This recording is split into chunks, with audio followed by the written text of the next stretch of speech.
ভিডিওটা একবার দেখার অনুরোধ রইল। ছবি রে, এই ছবিগুলো তো ফেসবুকে ঢোকা হয় না, সব পেয়ে নিচ্ছে, এই ছবিগুলো সব চলে এসছে। ভাই তুই এগুলো সব কিছু তো জানিস, তাহলে এই ছবিগুলো কি করে বানাবো রে, বানিয়ে দে দেখা। এই ছবিগুলা বানাবে তো দেখ কেমন পুতুলের মতন লাগছে। মৌলবি আনন্দের মুখে শুনছে এগুলা বানানো ভুল গুণা হবে, তো তুই আর বানাবি? তুই কি বড় আলেম হইলি, সবাই তো বানাচ্ছে, তাহলে চ মৌলবীর কাছে সেদিন আসি। চ তাইলে মৌলবি সাহেব শুধু গায়। চ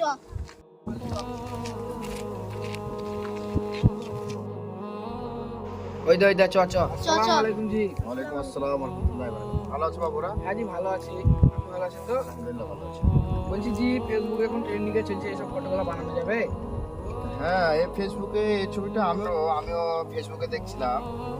দেখো বাবুরা, আজকে তোমরা যুবক ছেলে, তোমরা হয়তো ফেসবুকে মানে কোনো জিনিসকে যখন দেখছো তখন তোমরাও কিন্তু ফেসবুকের তালে তালে কি করছো, নাচছো বা তাল দিচ্ছ। তো এটা ঠিক নয়। এটা ঠিক নয়। প্রথমত তুমি মুসলিম, তোমরা তো মুসলিম। হ্যাঁ মুসলিম তো, হ্যাঁ জি। তাহলে তোমরা মুসলিম।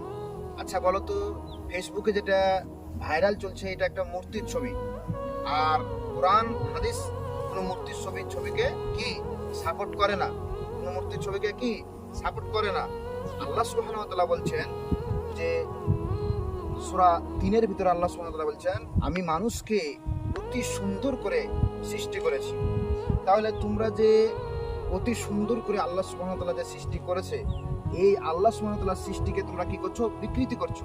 মানে আল্লাহ সুবহানাহু ওয়া তাআলার সৃষ্টিকে তোমরা কি সৃষ্টি নিয়ে তোমরা রহস্যময় করছো। এটা কিন্তু ঠিক নয়।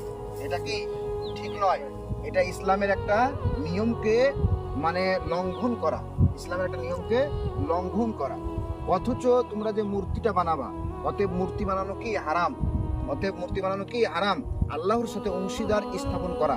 অতএব এই কাজ থেকে দূরে থাকতে হবে। আজকে আমরা যুবক সম্প্রদায়, আমরা যারা আছি, আমরা সবাই কিন্তু এই কাজটাতে আসক্ত হয়ে গেছি।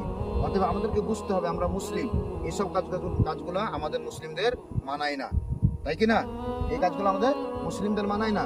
তোমরা যথেষ্ট বড় হয়েছো, তোমাদের বিবেক বুদ্ধি আছে, এগুলো তুমি বলো। এই যে মূর্তি বানাচ্ছি, মানে আল্লাহ তোমাকে কত সুন্দর করে সৃষ্টি করেছে, তাহলে তুমি এই যে মূর্তিটা বানাচ্ছো, এই মূর্তিতে সব মানে হাত পা গুলোকে ছিঁড়া দেখাচ্ছে, তারপরে তোমার সুপটা শরীরকে ছিঁড়া ফাটা দেখাচ্ছে, তাহলে তুমি আল্লাহ সুবহানাহু ওয়া তাআলার একটা সৃষ্টিকে বিকৃতি করছো। তাহলে এটা গুনাহ নয়? বলো, হ্যাঁ জি। গুনাহ নয়? অতএব অবশ্যই এটা গুনাহ, এটা পাপ কাজ। এই কাজ থেকে আমাদেরকে কি বেঁচে থাকতে হবে। ভিডিওটি ভালো লাগলে লাইক, কমেন্ট, শেয়ার করে দেবেন।